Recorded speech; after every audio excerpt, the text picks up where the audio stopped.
हम बड़े खुशनसीब हैं, हमें दुश्मन भी मिला तो शिवा जैसा, हमें दुश्मन भी मिला शिवा जैसा। ये औरंगजेब बादशाह दुनिया की हर चीज खरीद सकता है, लेकिन मराठों ने अपने आप को भी बिकने नहीं दिया, मराठों ने अपने आप को भी बिकने नहीं दिया। जर हजारो किलोमीटर लांब असणाऱ्या चंद्रामुळे जर पृथ्वीवर असणाऱ्या समुद्राला भरती आणि ओठी येत असेल तर प्राजक्ता व्याख्यानमालेच्या माध्यमातून नक्कीच लोकांमध्ये परिवर्तन झाल्याशिवाय राहणार नाही। महाराष्ट्रातल्या सगळ्या लोकांना अभिमानाने सांगता येणारी एक जात शिवाजी राजाने निर्माण केली, त्या जातीचं नाव होतं मावळा। मावळा ही जात त्याच्या आईची त्याच्या वडिलाची किती हालत होते हे त्याच्या आई वडिलांनाच माहितीये, पण अशा मुलांचं शिक्षण, अशा मुलांना त्यांच्या पायावर उभा करणं इतकं भव्य दिव्य काम आपल्या हातून घडतंय। परमेश्वर आपल्याला उदंड आयुष्य देवो, दीर्घ आयुष्य देवो, उत्तम आरोग्य देवो हीच ईश्वरचरणी प्रार्थना करतो। मगाशी बोलता बोलता काही अध्यक्ष साहेबांनी सांगितलं की इथं जर वेगळा कार्यक्रम असता आमच्या ताईंचा पाटलांच्या तर बरीच गर्दी झाली असती। काही लोक बोलता बोलता मला म्हणतात की अरे तू इतक्या लांब जातो, इतक्या लांब प्रवचन करतो, इतक्या लांब कीर्तन करतो, इतक्या लांब व्याख्यान करतो, त्याच्यामुळे काय होतं? अरे कीर्तनातून ना समाज सुधारलाय, व्याख्यानातून ना परिवर्तन झालंय, ना तमाशाने लोक बिघडतात, मग कशासाठी तुम्ही पडता? मी त्याला एक सांगतो, अरे कीर्तनातून लोक सुधारतात, व्याख्यानातून परिवर्तन होतं आणि तमाशातून माणसं बिघडतात। जर हजारो किलोमीटर लांब असणाऱ्या चंद्रामुळे जर पृथ्वीवर असणाऱ्या समुद्राला भरती आणि ओठी येत असेल तर प्राजक्ता व्याख्यानमालेच्या माध्यमातून नक्कीच लोकांमध्ये परिवर्तन झाल्याशिवाय राहणार नाही। म्हणून आयुष्यात फरक पडतो। विष्णू नागर नावाचा एक कवी आहे, तो म्हणतो मौसम बदलता है तो फरक पड़ता है, मौसम बदलता है तो फरक पड़ता है, चिड़िया चहकती है तो फरक पड़ता है, किसी का किसी के साथ प्रेम हो जाता है तो भी फर्क पड़ता है, आदमी अकेला लड़ता है तो भी फर्क पड़ता है, मैं ये काम क्यों करूं ऐसा दूसरे से कहने से भी फर्क पड़ता है। इसीलिए फर्क लाने वालों के साथ दुनिया खड़ी हो जाती है और कहती है हाँ फरक पडता है। म्हणून समाजामध्ये फरक पाडण्यासाठी या असल्या व्याख्यानमालेंची गरज आहे। मगाशी मी माझा परिचय करून देत असताना त्यांनी सांगितलं माझं डीएड गडचिरोली झालं। हा साहेब, मी 2002 साली माझं डीएड गडचिरोली झालं आणि त्या शाळेमध्ये एक शिक्षक होते, त्यांचं नाव होतं नालकुल सर, आणि अतिशय उत्तम शिक्षक, अतिशय उत्तम कलाकार, नाटकाची जाण असलेला कलाकार। अरे माझ्यासारख्या दगडामध्ये त्यांनी कलाकार शोधला, मला माहितच नव्हतं आपल्याला, कारण मी माझ्या शाळेमध्ये शिकलो, मला आयुष्यात कधी भाषणामध्ये पहिला नंबर आला नाही, मी आयुष्यात कधी स्टेजवर उभा राहिलो नाही, मी आयुष्यात कधी लोकांच्या समोर उभा राहिलो नाही, पण त्या माणसाला माझ्यामध्ये काय दिसलं काय माहित नाही। त्यांनी शिवाजी राजांचं नाटक बसवलं, नाटकाचं नाव होतं राजा शिवछत्रपती। अरे मी उंचापुरा होतो, माझ्याकडे पात्र आलं, शिवाजी राजांचं पात्र आलं। त्या नाटकामध्ये अनेक पात्र होती साहेब, शिवाजी राजा होता, संभाजी राजा होता, मासाहेब जिजाऊ शहाजी राजे होते, औरंगजेब होता, सगळी पात्र होती ज्यांनी त्यांनी आपलं काम चांगलं केलं। आणि आमचे नाटकाचे 150 प्रयोग झाले साहेब, आणि 150 प्रयोगानंतर त्या नाटकामध्ये जो औरंगजेबाचं काम करत होता साहेब त्याला पोरं चिडवायला लागली। काय चिडवायला लागली? औरंग्या औरंग्या औरंग्या। ते पोरं सरांकडे पळत आलं, सर सर मला नाटकामध्ये काम करायचं नाही। तो म्हणलं, सर म्हणले काय झालं? सर मला पोरं चिडवतात, मी नाटकामध्ये काम करणार नाही। सर म्हणले अरे पोरांनी चिडवलं म्हणून तू काय खरंच औरंगजेब झालाय? तेव्हा म्हणला सर असलं तत्वज्ञान वर्गात माझ्यापाशी नाही, मी औरंगजेबाचं काम करणार नाही म्हणजे करणार नाही। आणि सरांनी ते बसवलेलं नाटक एका दिवसात बंद पडलं, त्या पोराला चिडवल्यामुळं 15 दिवस नाटक बंद पडलं। सरांनी विचार केला अरे इतकी मेहनत घेऊन आपण नाटक बसवलंय, इतक्या मेहनतीने हे नाटक उभा राहिलंय आणि हे जर नाटक इथंच बंद पडलं, सरांना करमत नव्हतं। सर एक दिवस माझ्याकडे आले आणि मला म्हणाले राहुल नाटक बंद पडलं। मी म्हणलं हो सर। अरे नाटक चालू झालं पाहिजे। म्हणलं बरोबर आहे सर। म्हणले तुझं शिवाजी राजांवर खरं प्रेम आहे? मी म्हणलं सर काय विचारताय, माझं शिवाजी राजावर, अरे महाराष्ट्रात जन्मलेल्या प्रत्येक माणसाचं शिवाजी राजावर प्रेम आहे। अरे माझं तर आहेच, जर तुझं शिवाजी राजावर प्रेम असेल तर तुला औरंगजेबाची भूमिका करावी लागेल। म्हणजे अगोदर मी शिवाजी राजा करत होतो, सर म्हणले तुला आता औरंगजेब करावं लागेल। मला तुम्ही सांगा शिवाजी राजाचे सगळे डायलॉग मराठीत नाहीत, आणि औरंगजेबाचे सगळे डायलॉग हिंदीतून. बरं ते हिंदी काय साधी नाही आपल्यासारखी भागते भागते गया धरतीने गिऱ्या, लय नाही लागे पण थोडासा वरबड्या, असली हिंदी नाही, ती उर्दू हिंदी होती. पण 15 दिवसामध्ये मी सगळं स्क्रिप्ट पाठ केलं आणि आमचं नाटक परत चालू झालं. आता नाटकामध्ये काय झालं म्हणजे बघा, माझा शिवाजी राजा किती मोठा होता, माझ्या शिवाजी राजाला अख्ख्या जगाचा हे होता, माझ्या शिवाजी राजाला आपल्या माणसाला आपला शिवाजी राजा आपला वाटत होता, यात विशेष नाही. पण दुश्मनाला सुद्धा माझ्या शिवाजी राजा विशेष वाटत होता. याचं उदाहरण मी तुमच्या समोर मांडतोय. त्या औरंगजेबाला पहिल्या नाटकाच्या 2 प्रसंगामध्ये तो औरंगजेब एक योजना आखत होता आणि शिवाजी राजा त्या प्रत्येक योजना नेस्तानाबूत करीत होता. 2 अंक संपले. फक्त 2.5 मिनिटाचा एक सोबत आहे तुमच्या समोर सगळा शिवाजी राजा सांगतो, कारण मला दुसरा विषय मांडायचा आहे. नाटकाचा 3रा अंक सुरू झाला आणि 3रा अंक सुरू झाल्यानंतर औरंगजेबाची एंट्री दरबारात आहे. इकडून सगळे सरदार उभा आहे, इकडून सगळे शहजादे उभा आहे आणि औरंगजेबाची एंट्री होते. त्याच्या अलकाबचे नारे दिले जातात, त्याच्यावर फुलं टाकली जातात. शहनशाह मोहद्दीन औरंगजेब बादशाह पधारे, ढम ढम ढम ढम ढम ढम ढम ढम ढम ढम ढम ढम ढम. म्हणजे एखाद्याच्या कानामागं लावायची आणि त्याला हास म्हणायची, अशी अवस्था त्या औरंगजेबाची झाली. तो काय म्हणतो बघा, त्याच्यावर फुलं टाकल्यानंतर काय म्हणतो बघा, कारण या त्याच्या अगोदरच्या 2 अंकामध्ये औरंगजेबाचा प्रत्येक डाव शिवाजी राजाने नेस्तानाबूत करून टाकलाय. त्याच्या अगोदरच्या 2 अंकामध्ये औरंगजेबाचा प्रत्येक डाव शिवाजी राजा मोडीस काढतोय. औरंगजेब टेन्शन मध्ये आहे आणि दरबारात आला, त्याच्यावर फुलं टाकल्यानंतर तो म्हणतो, ऐसा फिजूल है शहजादे, तुम्ही माझ्यावर जे फुलं टाकताय ना हे सगळं खोटं आहे. ऐसा फिजूल है शहजादे, चंगेज और तैमूर के खून ने आज तक कभी शिकस्त नहीं खाई. तंजार से लेकर कंधार तक पूरे हिंदुस्तान को मुगली सल्तनत में जोड़ने का ख्वाब देखने वाली ये मां बदौलत आज क्या दिख रही है. ओ शिवा, हमारे आंखों के सामने हमारे मुगली सल्तनत को तामीर दे चुका, हमारे लाखों के फौजों के सूबेदारों को उस शिवा ने उधेड़ के रखा, पूरी इज्जत मिट्टी में मिला दी उस शिवा ने. ये हमारे मामूजान, अफगान के सबसे बड़े सरदार, नाम तो कितना बड़ा है, मिर्जा अमीर गुलाब राव अबू तालिब शाइस्ते खान साहब, लेकिन बड़ी बेशर्म की बात है शहजादे, इनके लाल महल पे शिवाजी ने छापा डालकर इनके छक्के छुड़ा दिए. ये तो नसीब के सिकंदर है. जान तो बच गई लेकिन 3 उंगली पे सौदा करना पड़ा. सूरत के खूबसूरत सरदार इनायत खान बेग जब शिवाजी सूरत पे गया तो ये दुम दबा के भाग गए. हाफजी पौला खान, इनके हाथीले पे मिठाई रखकर शिवाजी आगरा से फरार हो गया. रण मैदान छोड़ के भागने वाला करतलब खान, बुधो नरेश मुगलिया, केसर सिंह, दिलावर सिंह, सब हाफसी, मोगली, पोर्तुगीज, डच, फ्रेंच, सबको शिवा ने शिकस्त दी और शिवा की जीत हो गई. क्यों? अरे क्यों शिवा की जीत होती है? शिवा के पास ना घोड़ा है, ना हाथी है, ना खजीना है, फिर भी शिवा की जीत क्यों होती है? इस क्यों का मतलब शहजादे तुम नहीं समझ पाओगे. औरत, नाच गाना, शराब, इश्क, मोहब्बत में डूबे रहने वाले इस क्यों का मतलब तुम नहीं समझ पाओगे. अरे आज तक हमने कभी सुना नहीं. शिवाजी औरत, नाच गाना, शराब, इश्क, मोहब्बत में कभी डूबा हुआ है तो तुम पूछोगे शिवाजी ने जिंदगी में किया क्या. हाँ, मैं बताता हूं शिवाजी ने जिंदगी में किया क्या.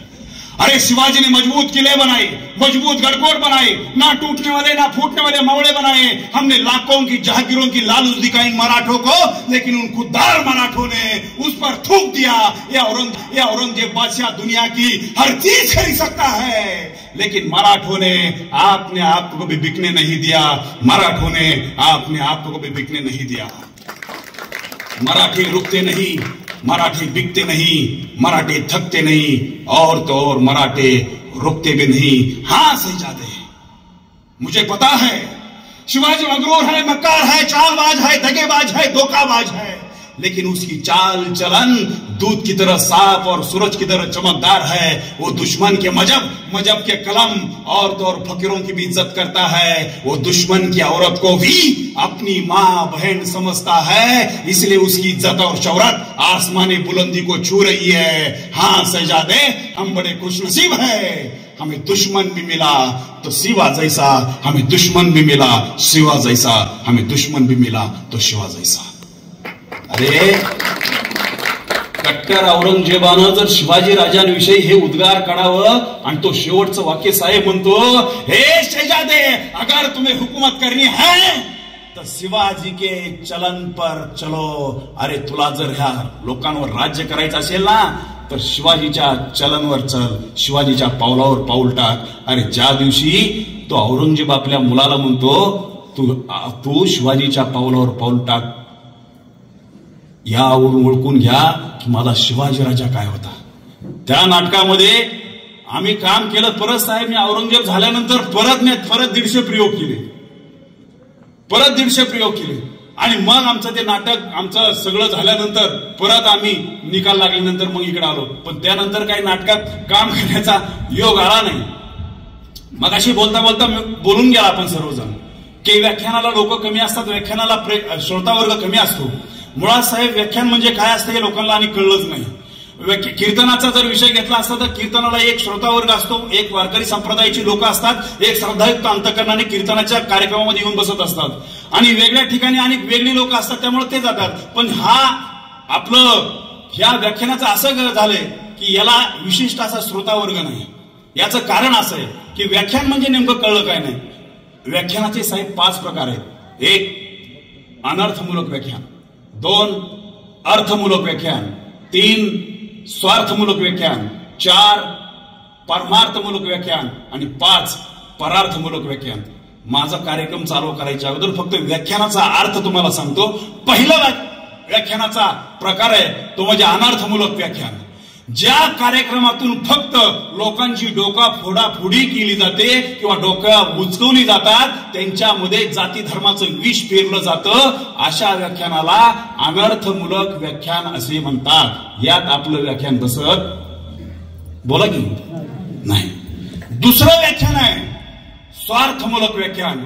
व्याख्यानाचा उद्देश फक्त एकच, माझी लाल करा, बाकी व्याख्यानाचा दुसरा उद्देश नाही. यात सुद्धा आपलं व्याख्यान बसत नाही. तिसरा व्याख्यानाचा उद्देश आहे अर्थमूलक व्याख्यान. एखादा स्पॉन्सर बघायचा, मोठमोठी लोक भरायची, त्यांचं उद्योग करायचं, 1,00,000-2 लाख कमवायचं, आपलं ओके.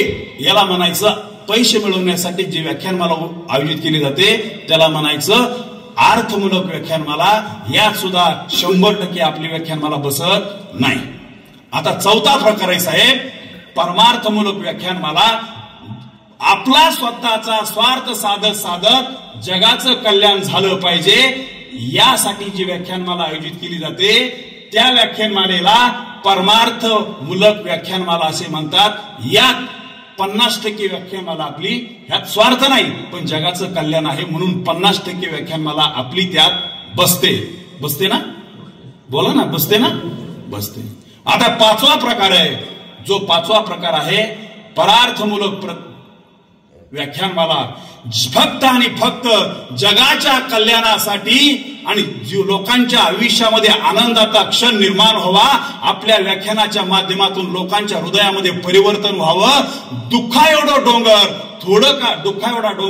थोडा तरी कमी व्हावा, याच्यासाठी जी व्याख्यानमाला आयोजित केली जाते त्याला परार्थमूलक व्याख्यानमाला असे म्हणतात. आणि 100% आपली प्राजक्त व्याख्यानमाला हे 5 नंबरच्या व्याख्यानमालेमध्ये बसते. आणि त्याच्यामध्ये मला कार्यक्रम भेटला हे माझं मी भाग्य समजतो. हा व्याख्यानमालेतला हे 5 प्रकारचे. आणि आम्ही सगळ्या कार्यक्रमाला, आज मी थोडं ट्रॅकनी चालणार आहे कारण गावाला माणूस आहे आमच्या इथं.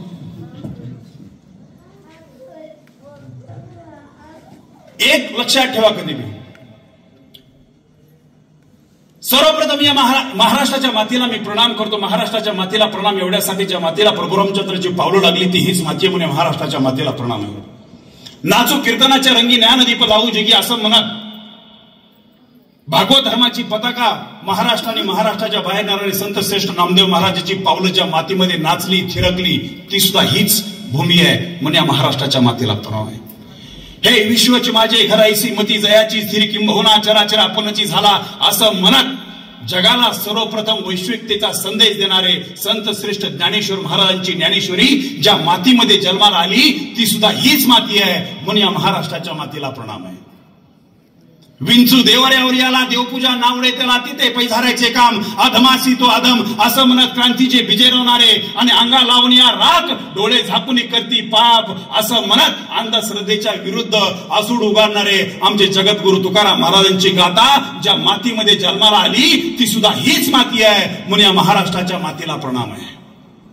मित्रांनो, आमच्या या महाराष्ट्राचा इतिहास काय होता? 350-400 वर्षापूर्वी या महाराष्ट्राच्या मातीमध्ये इतिहास काय होता? अरे आमच्या मंदिरं फोडली जायची, आमच्या मंदिरातील मूर्ती तोडल्या जायच्या, आमच्या आया बहिणीच्या अब्रू भर दिवसा लुटली जायची. अरे माणसं जनावरांसारखी जगायची, माणसाला एक वेळचं जेवायला भेटत नव्हतं. अरे अशा वेळेस महासाहेब जिजाऊ पुण्यात आल्यात आणि महासाहेबांनी सांगितलं, शिवबा अरे आपल्याला स्वराज्य निर्माण करायचं आहे, आपल्या आया बहिणीच्या अब्रू राखायची आहे, आपल्या आया बहिणीच्या अब्रूच्या रक्षणासाठी स्वराज्य निर्माण करायचं आहे. आणि मग शिवाने दऱ्याखोऱ्यामध्ये जावा, 12 मावळातील 18 पगड जातीतील महार मान सांबार धनगर सनगर सुतार लोहार सोनार सगळ्या लोकांना एकत्र करावं, त्यांच्या हातात तलवारी द्यावी आणि त्यांना सांगावं, बाबांनो अरे स्वराज्य निर्माण करायचं आहे, लढा. आपल्या आया बहिणींचं रक्षण करायचं आहे, मंदिराचं रक्षण करायचं आहे, मंदिरातील देव सुरक्षित ठेवायचा आहे. अरे पोरं लढू लागली, बघता बघता स्वराज्य निर्माण झालं. आदिलशाही निजामशाही नमावली, अफजलशाही फोडला, शाहिस्त्याची बोटं तोडली आणि हिंदुस्थानचा चक्रवर्ती सम्राट झाला. अशा धर्मवीर दानवीर शूरवीर कर्मवीर छत्रपती शिवाजी महाराजांच्या घोड्यांच्या टापांचा आवाज आजपर्यंत ज्या मातीने आपल्या काळजात साठवून ठेवला ती सुद्धा हीच माती आहे म्हणून या महाराष्ट्राच्या मातीला प्रणाम आहे.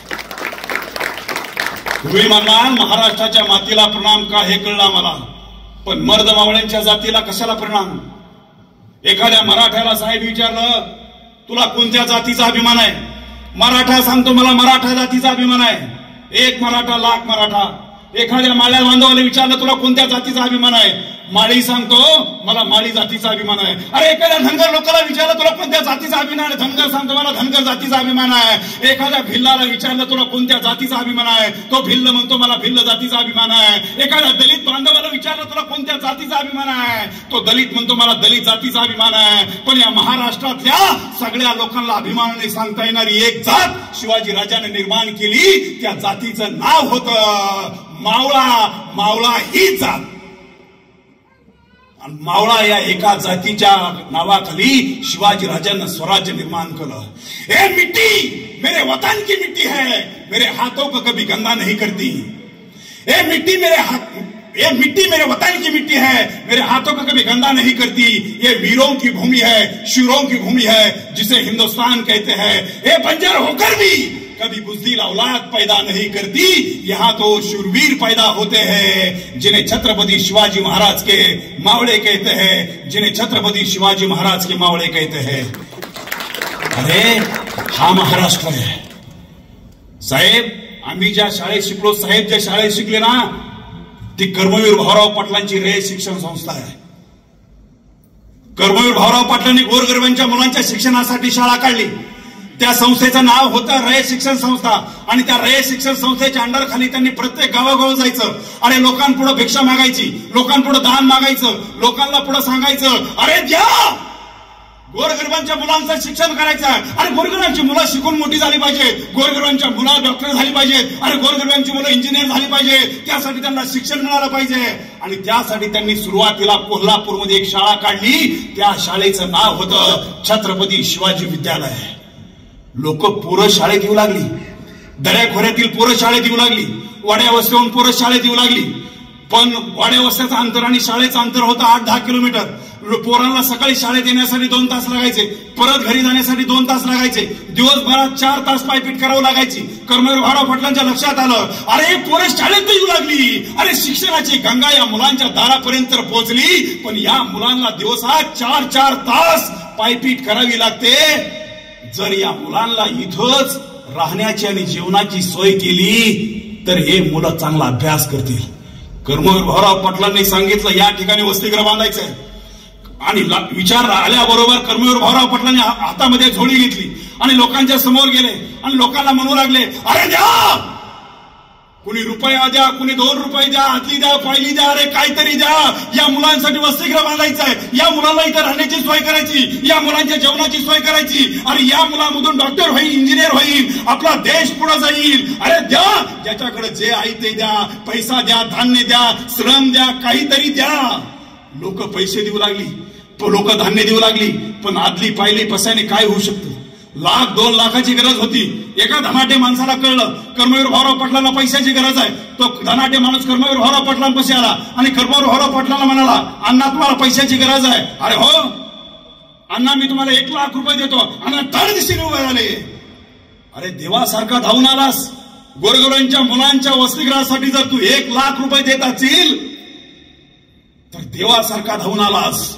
त्यावेळेस तो धनाटे माणूस म्हणला, अण्णा हे 1,00,000 रुपये तुमच्याकडे ठेवा, आणखी 1,00,000 रुपये मी तुम्हाला देतो, पण माझी छोटी अट आहे. अरे कर्मवीर भाऊराव पाटील म्हणाले, अरे गरीबांच्या मुलांसाठी जर तू 1,00,000 रुपये देत असतील तर तुझी छोटी नाही, किती मोठी अट असली तरी मान्य करायला तयार आहे, बोल. त्यावेळेस त्या धनाढ्य माणसाने सांगितलं, अण्णा हे 1,00,000 रुपये तुमच्याकडे ठेवा, मी आणखी 1,00,000 रुपये देतो. फक्त एक काम करा, जे शाळेला तुमचं छत्रपती शिवाजी विद्यालय नाव आहे ना ते काढा आणि माझ्या बापाचं नाव द्या. मी 1,00,000 रुपये तुम्हाला दिलेत, आणखी 1,00,000 रुपये देतो. अरे थर्ड दिसतीने कर्मवीर भाऊराव पाटील उभा राहिले, 1,00,000चा बंडल त्याच्या अंगावर फेकला आणि त्याला सांगितलं, हा कर्मवीर भाऊराव पाटील एक वेळेस स्वतःच्या बापाचं नाव बदलेल, पण छत्रपती शिवाजी महाराजांचं नाव कधीच बदलणार नाही. याला म्हणायची निष्ठा, याला म्हणायची निष्ठा. शिवचरित्रावर निष्ठा, शिवविचारावर निष्ठा काय असते ना, ह्या कर्मवीर भाऊराव पाटलांकडून शिका. त्या संस्थेमध्ये आमचं शिक्षण झालंय. अरे ह्या तरुणाईला, आजचा विषय आपला शिवचरित्र आणि तरुणाई, साहेब इथं तरुणाईच नाही, सगळे बल गेलेले, फ्युजा गेलेले. कुणाला सांगता, कुणाला सांगायचं, कुणा ही मस्त पेटते. अख्ख्या हिवाळ्यात मला घाम येतो, घाम कुठनं टपकतो माझी मला माहिती, पण सांगायचं कोणा पुढं हा प्रश्न आहे. एक लक्षात ठेवा, आपल्या सगळ्यांची जबाबदारी. आज पहिला दिवस आहे आणि पहिल्या दिवसाच्या वक्त्याची एक प्लस पॉइंट असतो, त्याचं कुणी मूल्यमापन करत नाही.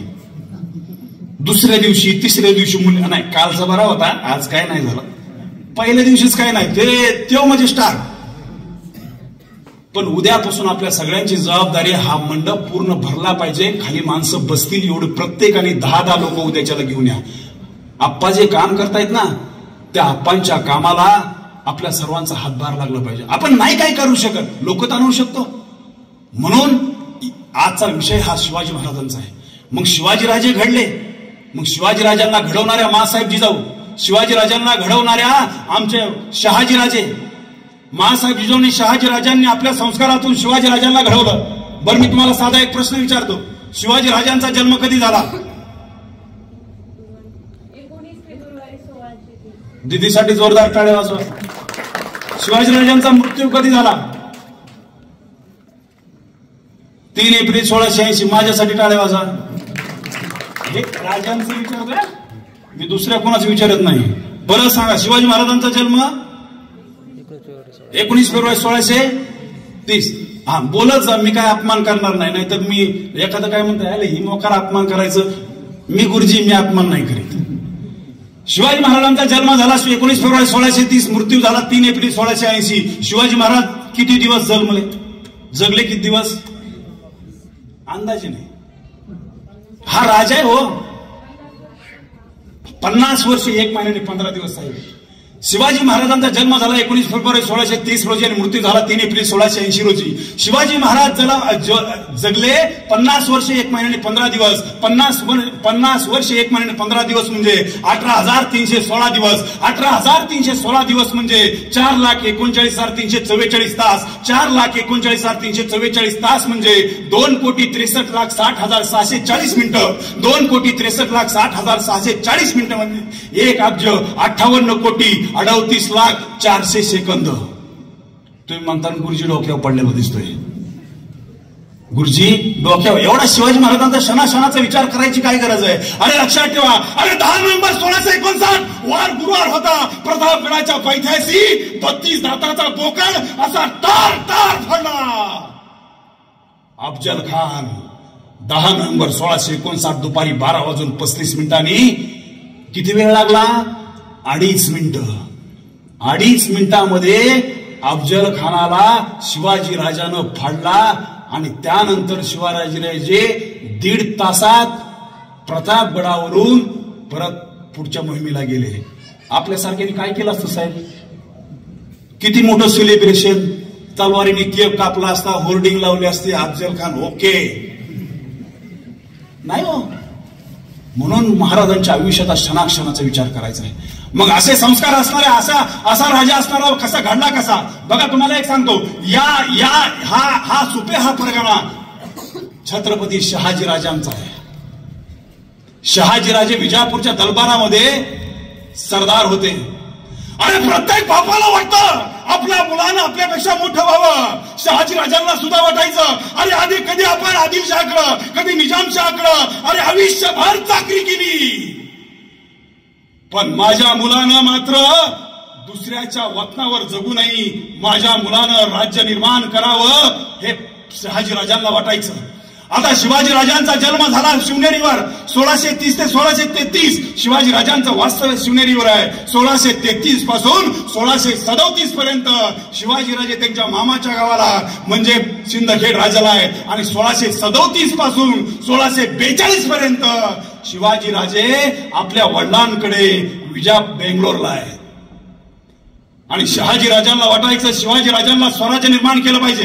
बरं स्वराज्य चालतं कसं? एखादा धंदा मांडायचा आहे, मग त्या धंद्याचं शिक्षण दिलं पाहिजे, ट्रेनिंग दिलं पाहिजे. अरे शिवाजीला जर राजा करायचा असेल, शिवाजीला जर स्वराज्य निर्माण करायचं असेल, तर हा राज्य कारभार कसा चालतो याचं शिक्षण दिलं पाहिजे. म्हणून शहाजीराजांना पत्र लिहिलं महासाहेबांना, महासाहेब जिजाऊ तुम्ही आणि बाल शिवा मिळून बेंगलोरला या.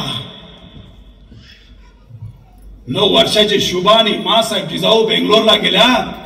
जाता जाता शिवराजानं पाहिलं अरे त्या बेंगलोरच्या राज्यामध्ये, विजापूरच्या राज्यामध्ये अरे लोकांना एक वेळचं जेवायला नव्हतं, लोकांना कपडे नव्हती, अरे लोकांना एक वेळचं जेवायला नव्हतं, माणसं जनावरांसारखी जगत होती. पण त्या विजापूरच्या आदिलशाहचा दरबार मात्र ऐशोरामाचा दरबार होता.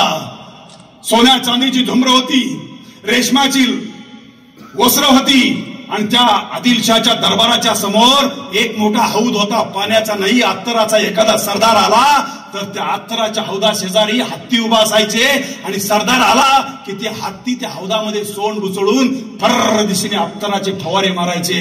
अरे तळतोयाची आग मस्तकाला जायची शिवाजीराजांच्या.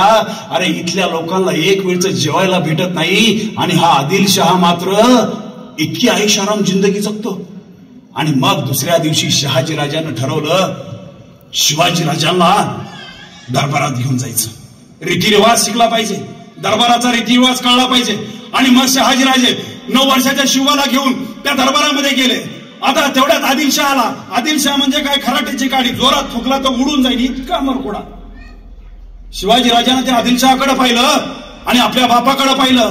9 वर्षाचा पोरगा त्या आदिलशाहकडे पाहतो आणि आपल्या आबासाहेब शहाजीराजांकडे पाहतो.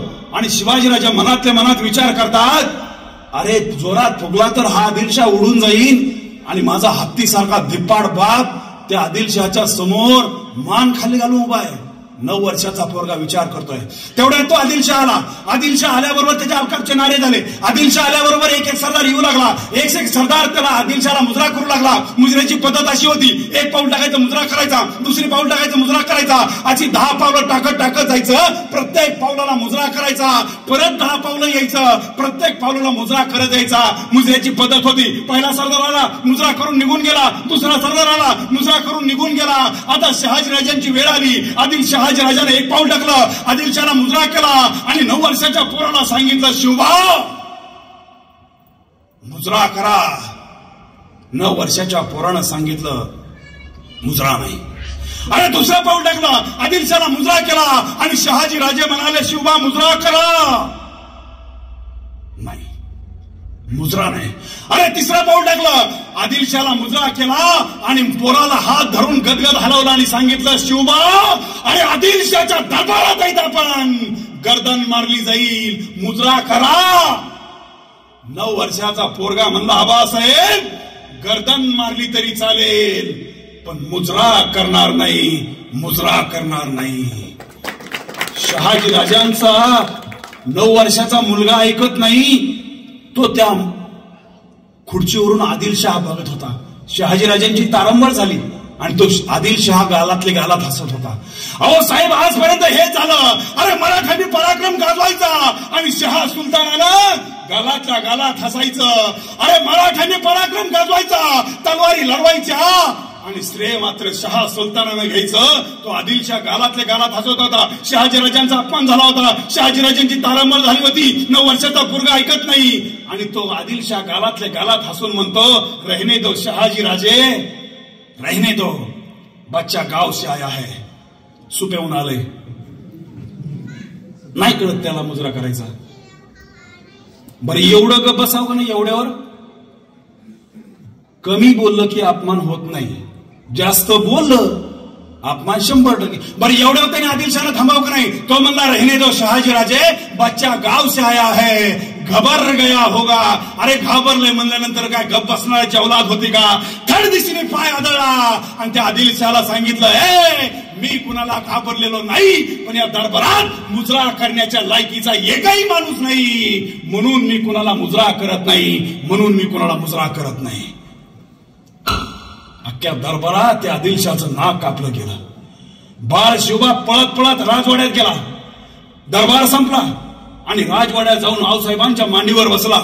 आता आऊसाहेबांना ह्या दरबारात काय झालंय काही माहित नव्हतं, पण शिवबा आलाय, न बोलता मांडीवर बसलाय. तेवढ्या शहाजीराजा पाठीमागून आले आणि मासाहेब जिजाऊला म्हणू लागले, ए जिजा, ए जिजा, अगं काय शिकवलं 9 वर्षामध्ये मुलांना, काय संस्कार दिले आपल्या शिवबाला, आमचं ऐकलं नाही, आदिलशाहला मुजरा केला नाही, आमचा अपमान झाला आदिलशाहच्या दरबारात. आता शहाजीराजे रागवलेले होते. पाण्याचा तांब्या घेतला, शहाजीराजांच्या हातात दिला आणि विचारते मी माझ्या बाळाला काय झालंय ते. आणि शिवाजीराजांना जवळ घेतलं, डोक्यावरून हात फिरवला. शिवबा आम्ही ऐकतोय ते खरंय, तुम्ही शहाजीराजांचं ऐकलं नाही, आदिलशाहला मुजरा केला नाही. शिवबा जहान जाए लेकिन बचन ना जाए सांगणाऱ्या रघुकुलाची रीत आहे. शिवबा तुम्ही शहाजीराजांचं ऐकायला पाहिजे होतं. शिवबा तुम्ही आदिलशाहला मुजरा करायला हवा होता. शिवबा हे वागणं बरं नव्हतं. आणि त्या 9 वर्षाच्या पोराच्या डोळ्यातून घळघळ घळघळ अश्रू वाहू लागले आणि तो 9 वर्षाचा मुलगा म्हणतो, होतात देवळे नष्ट, होतात देव का भ्रष्ट, लहान थोर आणि ज्येष्ठ सारेच भोगिती कष्ट, हा घोर अन्याय ज्यांनी मांडिला त्यांच्या पुढे जाऊनी, हे प्रेमाच्या मंगल माते माझे शिरणा लवते तेथे, माझे शिरणा लवते तेथे, माझे शिरणा लवते तेथे. आई अगं ज्यांनी आपली मंदिरं फोडली, मंदिरातील मूर्ती उद्ध्वस्त केल्या, आया बहिणींची आबरू लुटली, त्यांच्या पुढे जायचं, देवाभिमान सोडायचा, धर्माभिमान सोडायचा आणि त्यांच्या पुढे जाऊन आपली पवित्र मान वाकवायची. आई सांग तुझ्या चरणाशी तोडून ठेवीन मान, आई सांग देव आणि देश धर्मासाठी कापून ठेवीन मान, पण आई त्या नालायकांच्या समोर जाणार नाही आणि माझी पवित्र मान वाकवणार नाही. हे शहाजीराजे ऐकत होते आणि शहाजीराजा ऐकता ऐकता शहाजीराजांच्या डोळ्यातून सुद्धा अश्रू वाहू लागले. मासाहेब जिजाऊंनी पदर पसरला शहाजीराजांच्या समोर आणि शहाजीराजांना म्हणाले, आबासाहेब शहाजीराजे तुम्ही मगाशी विचारत होता काय संस्कार दिले आपल्या बाळाला. अहो सांगा ना शहाजीराजे, मी आपल्या बाळाला चुकीचं नाही ना शिकवलं. राजे स्वराज्य निर्माण करायचं तुमच्याही मनात होतं, पण आपल्याच लोकांनी तुम्हाला स्वराज्य निर्माण करण्यासाठी साथ दिली नाही, म्हणून तुमचं स्वराज्याचं स्वप्न अधुरं राहिलं. पण राजे तुमचं स्वराज्याचं अधुरं राहिलेलं स्वप्न आपला शिवबा पूर्ण करणार. आता स्वराज्य निर्माण होणार, आता स्वराज्य निर्माण होणार. अरे संस्कार काय असतात ना ते यातून शिका. आजकाल काय झाले हो, आम्ही आमच्या मुलाला संस्कार देतो, मुळात म्हणजे जे जे द्यायला पाहिजे त्याच्याकडेच काही नाही. मासाहेब जिजाऊ शिवाजीराजांना रामायणातल्या गोष्टी सांगायच्या, मासाहेब जिजाऊ शिवाजीराजांना महाभारतातल्या गोष्टी सांगायच्या. मासाहेब जिजाऊ शिवाजीराजांना सांगायच्या, शिवबा भोसल्यांचं वंश म्हणजे रघुरामाचं वंश आहे, आणि जाधवांचं वंश म्हणजे यादवांचं वंश आहे. शिवबा तुम्ही प्रत्यक्ष रघुरामाचे वंशज लागता आणि प्रत्यक्ष श्रीकृष्णाचे वंशज लागता. शिवबा रामानं रावणाला मारलं आणि राम राज्य निर्माण केलं. शिवबा कृष्णाने कंसाला मारलं आणि प्रजेला सुखी केलं. शिवबा तुम्हाला सुद्धा आता स्वराज्य निर्माण करायचं आहे. अरे हीच प्रेरणा घेऊन 15व्या वर्षी शिवाजी महाराज 27 फेब्रुवारी 1645 रोजी रायरेश्वरावर गेले आणि स्वराज्याची प्रतिज्ञा घेतली. याचं कारण फक्त आणि फक्त मासाहेबांचे संस्कार आहेत. मासाहेब जिजाऊ शिवबाला सांगायच्या, शिवबा अरे यदा यदा ही धर्मस्य ग्लानिर्भवति भारता अद्भुतानम अधर्मस्य तदात्मानं सृजन्मा परित्राणाय साधूनां विनाशाय दुष्कृतम धर्म संस्थापनार्थाय संभवामी युगे युगे. शिवबा अरे ज्या ज्यावेळेस धर्माचा नाश होईल, अधर्म माझा जाईल, त्यावेळेस श्रीकृष्ण जन्म घेईल. पण शिवबा तुमच्यासारखं पुत्ररत्न या महाराष्ट्राच्या मातीत असताना परत तुम्ही देवदेवतांना जन्म घेऊ देऊ नये. तुम्ही त्या पोराच्या मनावर बिंबवत होत्या. आम्ही जर आमच्या पोरांना विचारलं तुला रामायण माहिती का साहेब, पोरं म्हणतात खरंच रामायण झाले. पहिला प्रश्न इथून, रामायण झाले. आणि हुशार हुशार माणसं जे स्वतःला अक्कलवान म्हणतात अशी माणसं म्हणतात हे रामायण झालंच नाही, महाभारत झालंच नाही. मी म्हणतो होऊ नाही तर नाही होऊ. कुत्र्या मांजराच्या गोष्टीहून मोरल देण्यापेक्षा, संस्कार देण्यापेक्षा रामायणातल्या आणि महाभारतातल्या गोष्टीहून संस्कार 100% होतील. काय सांगतो आम्ही आमच्या मुलांना? अहो ते इंग्रज आमच्या देशात आले, त्यांनी आमचं रामायण वाचलं, त्या देशात जाऊन सांगितलं अरे आम्ही भारतात गेलो, हिंदुस्थानात गेलो, त्यांचं रामायण वाचलं. अरे रामाचं आणि रावणाचं युद्ध पुष्पकेनं झालं. त्यांनी प्रश्न नाही विचारला राम झाला का रावण झाला का, त्यांनी विचार केला आणि त्या विचारातून राईट बंधूंनी विमानाचा शोध लावला. आम्ही मात्र लढत राहिलो रामायण झालं का आणि महाभारत झालं का. अरे इंग्रज आले आमच्या देशामध्ये, त्यांनी आमचं महाभारत वाचलं आणि त्यांच्या देशात जाऊन सांगितलं अरे कुरुक्षेत्रावर कौरव पांडवांचं युद्ध झालं आणि कौरवांचा बाप आंधळा होता धृतराष्ट्र आणि त्याचा एक पिय होता, त्याचं नाव होतं संजय. म्हणजे संजय फक्त आत्ताच आहे असं नाही, तो जुन्या काळापासून आहे. त्या धृतराष्ट्राचा एक पिय होता, त्याचं नाव होतं संजय. आणि तो संजय हजारो किलोमीटर दूर असणाऱ्या कुरुक्षेत्रावरून आखो दे का हाल त्या आंधळ्या धृतराष्ट्राला सांगायचा युद्धभूमीत असं झालंय, तसं झालंय, तसं झालंय. याचा विचार करून त्या इंग्रजांनी दूरदर्शनचा शोध लावला. आम्ही मात्र लढत राहिलो. कुठं रामायण झालंय का आणि महाभारत झालंय का? मला सांगा हो, हे जर आपल्या विचार असतील तर आपला भारत देश घडणार कसा? शिवाजी राजा जसा होता तसा संभाजी राजा होता. अरे शिवाजी राजा तळपती तलवार होता तर संभाजी राजा तळपत्या तलवारीची धार होता. शिवाजी राजा ज्वालामुखी होता तर त्या ज्वालामुखीतून निघलेला तप्त लावा रस म्हणजे संभाजी राजा होता. अरे शिवाजी राजा म्हणजे महासाहेबांचे संस्कार होता. शहाजी राजांचं स्वराज्याचा संकल्प म्हणजे संभाजी राजा होता.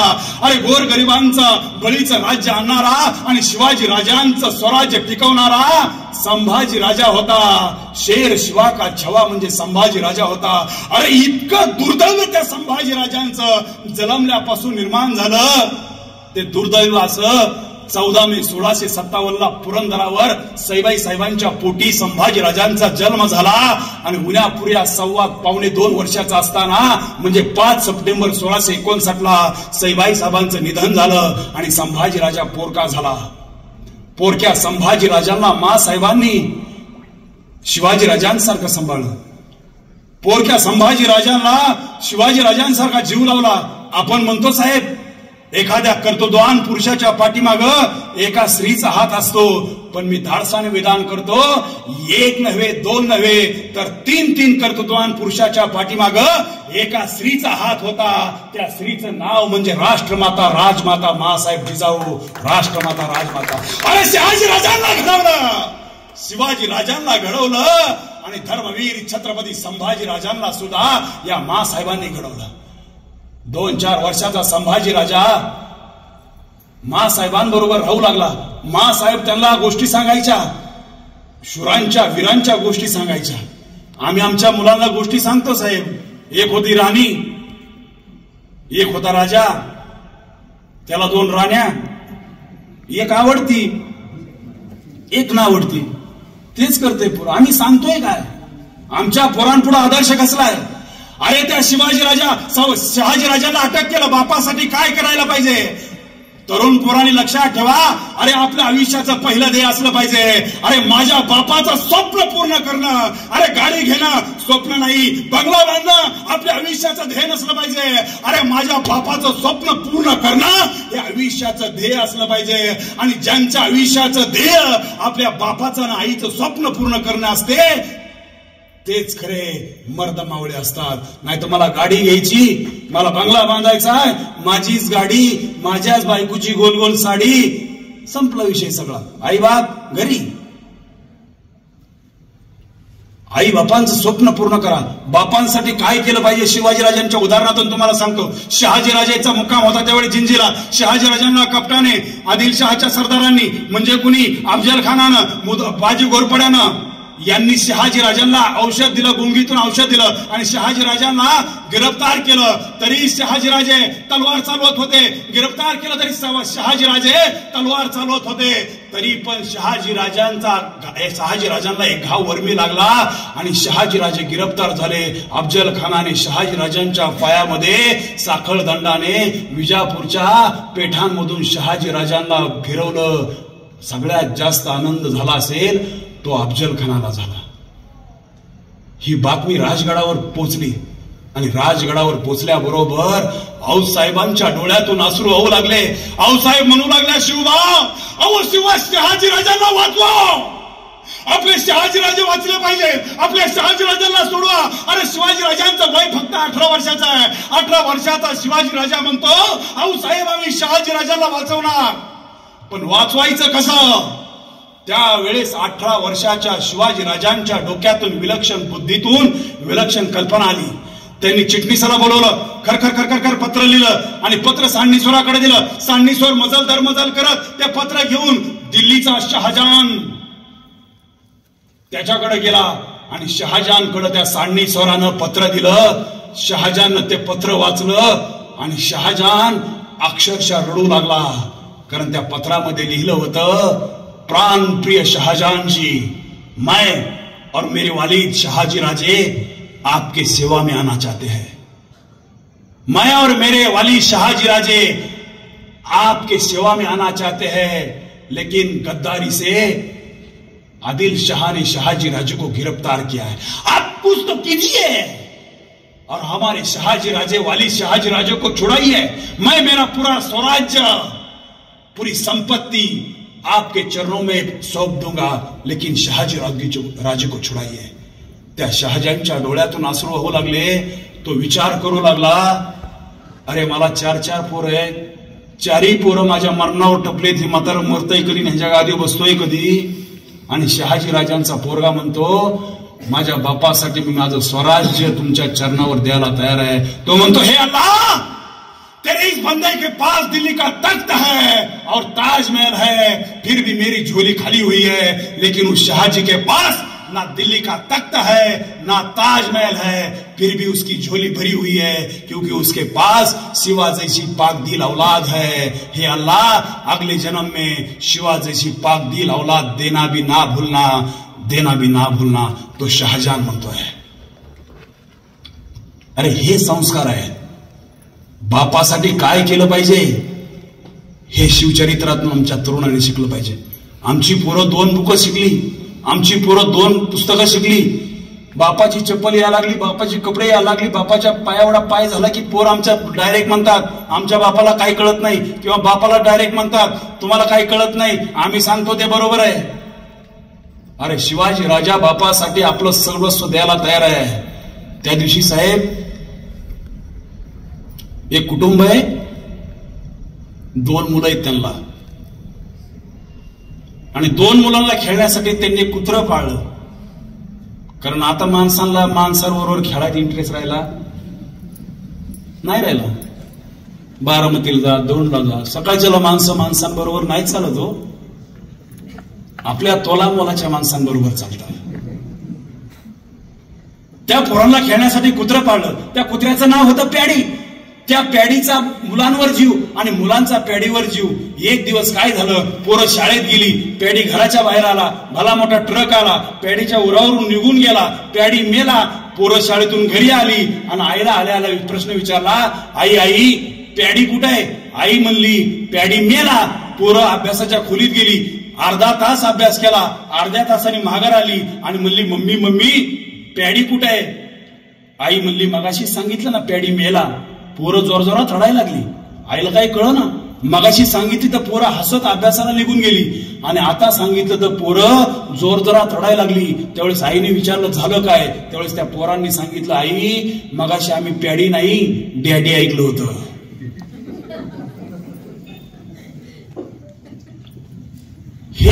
हे चालू आहे. त्या दिवशी दुसऱ्या एका घरात गेलो. बाप पोराला सांगत होता, शिवाजी राजांची मालिका चालू होती. बाप पोराला सांगत होता, ए बघ टोंग्या बघ, तुझ्या वयामध्ये शिवाजी राजाने 15-16 वर्षाचा असताना स्वराज्याची शपथ घेतली आणि तू फोर बोंबलत. त्यावेळेस ते पोरग म्हणलं म्हाताऱ्या माझ्या वयात जरी शिवाजी राजांनी स्वराज्याची शपथ घेतली असली तरी तुझ्या वयात शिवाजी राजांचा राज्याभिषेक झाला होता. तुझ्यासारखा पिऊन इकडे तिकडे पडत नव्हता. अरे माणसं दोन प्रकारची असतात बाबा. एक अरे स्वतःसाठी जगणारी आणि दोन समाजासाठी जगणारी. अरे जी माणसं स्वतःसाठी जगतात ती माणसं जगून सुद्धा मेल्याचं असतात, पण जी माणसं दुसऱ्यासाठी जगतात ती मेली तरी जिवंत असतात. माझा शिवाजी राजा आणि माझा संभाजी राजा अरे मेली तरी 300-350 वर्ष जिवंत आहे. या जगात सगळी मरायला आलेत. 9 भी मर गए, 10 भी मर गए 188 कोटी देवता मर गए, पड़ गए काल के फांसी. अरे पीर मर गए, पैगंबर मर गए हकीम रोगी, जपी तपी सन्यासी मर गए जिंदा जोगी. कहत कबीर सुनबाई साधू जिथे आवे उठते जावे. या जगात आलेल्या प्रत्येकाला जायचंय तर मग कसं जायचं? परत कबीर सांगतो. कबीर म्हणतो जब हम पैदा हुए थे तो दुनिया हंस रही थी और हम रो रहे थे. कुणाला मुलगा झालाय म्हणून हसत होतं, कुणाला वंशाचा दिवा झालाय म्हणून हसत होतं, पण जे जन्माला आलतं ते मात्र रडत होतं. कबीर काय म्हणतो, जब हम पैदा हुए थे तो दुनिया हंस रही थी और हम रो रहे थे. जिंदगी में ऐसा कुछ कर्म कर चलो जब हम जाएंगे तो दुनिया हंसेगी और हम रोएंगे. दुनिया हंसेगी और हम रोएंगे. माणसाने आयुष्यात असं काम केलं पाहिजे. अरे शिवाजी राजा संभाजी राजांचा आदर्श आमच्या पुढे घेतला पाहिजे. संभाजी राजा 5-6 वर्षाचा 7 वर्षात झाला असताना संभाजी राजांना 12 भाषेचं ज्ञान आहे. मराठी येते, हिंदी येते, इंग्रजी येते, हिब्रू येते, तामिळ येते, तेलुगू येते, मल्याळम येते. अरे तो इंग्रज अधिकारी लिहितो, हा संभाजी राजा एका राजपुत्र म्हणून जन्माला आला असताना सुद्धा याला 12 भाषेचं ज्ञान आहे. एखादा फ्रेंच गेला तर त्याच्यासोबत फ्रेंच भाषेत संभाषण करतो. एखादा इंग्रज अधिकारी गेला राजगडावरचा एखादा इंग्रज अधिकारी गेला तर त्या इंग्रज अधिकाऱ्याबरोबर हा संभाजी राजा स्खलितपणे इंग्रजीमध्ये संवाद साधतो. आम्हाला प्रश्न पडलाय की 8 वर्षाचा 7 वर्षाच्या संभाजी राजानं हे शिक्षण घेतलं कुठून? संभाजी राजा 9 वर्षाचा असताना राजकारणात प्रवेश आहे. संभाजी राजे 9.5 वर्षाचे झाले. दिल्लीला आग्र्याला शिवाजी राजांबरोबर गेले. संभाजी राजे 11 वर्षाचे झाले. 7,000ची मनसबदारी भेटली. संभाजी राजे 12 वर्षाचे झाले. अरे न्यायनिवाडा दिवाना ते न्यायनिवाडा त्यांच्या समोर येऊ लागले. संभाजी राजे 13 वर्षाचे झाले. अरे मंत्र्यांचे खटले संभाजी राजांच्या न्यायासनासमोर येऊ लागले. संभाजी राजे 14 वर्षाचे झाले. बुद्धभूषण नावाचा ग्रंथ लिहिला. संभाजी राजे 15 वर्षाचे झाले. नायिका भेद नावाचा ग्रंथ लिहिला. संभाजी राजे 16 वर्षाचे झाले. 7 शतक नावाचा ग्रंथ लिहिला. आणि संभाजी राजे 18 वर्षाचे झालेला असताना या महाराष्ट्राने जगाच्या इतिहासात 18 वर्षाचा राजपुत्र युवराज म्हणून संभाजी राजांची नोंद केली जाते. संभाजी राजानं एकूण साहेब 4 ग्रंथ लिहिले. 4ही ग्रंथ ब्रिज भाषेमध्ये आहेत. त्यातला पहिला ग्रंथ आहे बुद्धभूषण नावाचा ग्रंथ. वयाच्या 14 वर्षी लिहिला. बुद्धभूषण, नायिका भेद, नखशिकांत, 7 शतक, 4 वेगवेगळ्या प्रकारचे ग्रंथ आहेत. बुद्धभूषण नावाचा ग्रंथ आहे. त्यातला 7वा अध्याय, 7व्या अध्यायातला पहिला श्लोक आहे. कालिकाल भुजंगर तिंडम निखिलम दरवेशम मिथिलायुम जगतपती शताव शिव छत्रपती जयते जयते पद परम पत्र समचरण जंड जमीकरण मपी ललितम गगनम विशालपन. माझा 14 वर्षाचा संभाजी राजा बुद्धभूषणच्या 7व्या अध्यायातला पहिला श्लोक लिहितो. मला पाठ करायला 2.5 महिने लागले. काय विद्वत्ता असेल त्या माणसाची. आमच्या पोराला बुधभूषण नावाचा ग्रंथ माहित नाही, आमच्या पोराला 7 शतक नावाचा ग्रंथ माहित नाही. अहो एवढंच नाही, आपण साहेब MA झालो, BA झालो, त्यातलं काय आपल्याला आयुष्यात उपयोगाला येतो. मी कबीर पाठ केला सर, मी कबीराचा अभ्यास केला महाराज. कबीराचा अभ्यास मी 10 रुपयाचं पुस्तक, जे रस्त्याच्या कडेला बसलेले असतात ना लोक, 10 रुपयाचे पुस्तक घेऊन 10 रुपयाच्या पुस्तकातला कबीर, त्यांनी एवढं मला ज्ञान दिलं जे MA केल्यानंतर सुद्धा मला भेटलं नाही. एवढं 10 रुपयाच्या पुस्तकात नॉलेज आहे. तो कबीर किती हुशार होता. संभाजीराजा किती हुशार आहे. 7 शतक नावाचा ग्रंथ आहे संभाजीराजांचा. 7 शतक नावाच्या ग्रंथामध्ये अरे वैराग्य माणसाने कसं जगावं याचं प्रतिपादन करणारा तो 7 शतक नावाचा ग्रंथ आहे. नायिका भेद नावाचा ग्रंथ आहे, ज्याच्यामध्ये संभाजीराजानं नायिका भेद नावाच्या ग्रंथामध्ये अस्सल सौंदर्याचं वर्णन करणारा हा नायिका भेद ग्रंथ आहे. आणि 4था ग्रंथ आहे तो म्हणजे 7 शतक बुधभूषण, नायिका भेद. हे संभाजीराजांचे ग्रंथ आमच्या वाचनात आले पाहिजेत, पण आम्ही वाचत नाही. आणि वाचत नाही म्हणून आम्हाला संभाजीराजा कळत नाही, आणि संभाजीराजा कळला नाही तर आम्ही लोकांपर्यंत पोहोचवणार नाही. आता मी माळकरी असून आयुष्यात मी कधी म्हणजे हे खाल्लं नाही काळ्या पिशवीतलं, तरी मला साहेब राम भेटला नाही. महाराज तुम्हाला भेटला नाही? भेटला. पण मला भेटला कोण माहिती तुम्हाला? मला रावण भेटला. तुम्ही म्हणाल कसा भेटला? एका कवितेच्या माध्यमातून सांगतो तुम्हाला. रूपक आहे. आज